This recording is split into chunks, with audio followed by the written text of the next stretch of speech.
Door to door વાહનોમાં કેટલાક ચાલકોની ભૂલોના કારણે શહેરમાં અવારનવાર અકસ્માત સર્જાતા હોય છે અને નિર્દોષોના જીવ જતા હોય છે, છતાં પાલિકા તંત્ર દ્વારા આ મામલે ગંભીરતા લેવામાં આવતી નથી। અગાઉ સમા વિસ્તારમાં ડોર ટુ ડોર વાહનથી થયેલા અકસ્માતમાં એક બાળકનું મૃત્યુ નિપજ્યું હતું, ત્યારે શહેરમાં ફરી એકવાર આ પ્રકારની ઘટના બનવા પામી છે, જેમાં 25 વર્ષીય યુવતીને ડોર ટુ ડોર વાહનની અડફેટે લેતા તેનું સારવાર દરમિયાન મોત નિપજ્યું હતું। મૂળ ભરૂચની આસ્થા પટેલ સોમા તળાવ પાસે ગોકુળનગરમાં રહેતી હતી અને સવિતા હોસ્પિટલમાં નર્સ તરીકે ફરજ બજાવતી હતી। ગત ગુરુવારે તે 3 વાગે હોસ્પિટલમાં ફરજ બજાવીને ઘરે આવી રહી હતી। દરમિયાન સોમા તળાવ 4 રસ્તા પાસે મોપેડ પર પસાર થતા દરમિયાન પાલિકાની ડોર ટુ ડોર વાહને તેને પાછળથી અડફેટે લીધી હતી, જેના કારણે તેને છાતીના ભાગમાં અને હાથમાં ગંભીર ઈજાઓ પહોંચી હતી।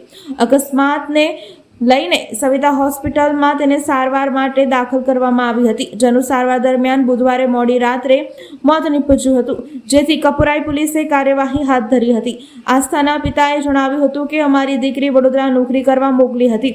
પાલિકાની એક ભૂલના કારણે અમે અમારી જવાન દીકરી ગુમાવી છે। સમગ્ર ઘટનામાં પાલિકાની ભૂલ છે, જેથી આ બાબતે અમારે વળતરની માંગણી છે। પાલિકાએ વળતર આપવું જોઈએ। એ બનેલી કે 13 તારીખે સવિતા હોસ્પિટલમાંથી ઘરે જતી હતી 3:30 વાગે ને સોમા તલાવ પાસે બીએમસીના જે કચરાની ગાડી હતી, એ કચરાની ગાડીવાળાએ આ છોકરીની જોડે એક્સિડન્ટ કર્યું।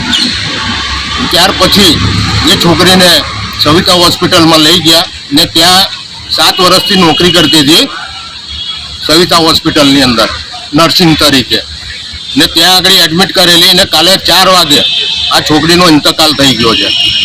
શું માનો કોની ભૂલ હતી? એમાં ભૂલ છે કે બીએમસીના ગાડીવાળાની ભૂલ છે, કચરાવાળાની। પોલીસ ફરિયાદ થઈ છે? હા, પોલીસ ફરિયાદી કરી હતી આપણે કપુરાઈ પોલીસ સ્ટેશનની અંદર, એમને જાણ કરી હતી ડૉક્ટરે ને પોલીસ આવી હતી, પંચકેસ કરી ગઈ હતી। શું નામ તમારું? મારું નામ ઉસ્માનભાઈ વાડી।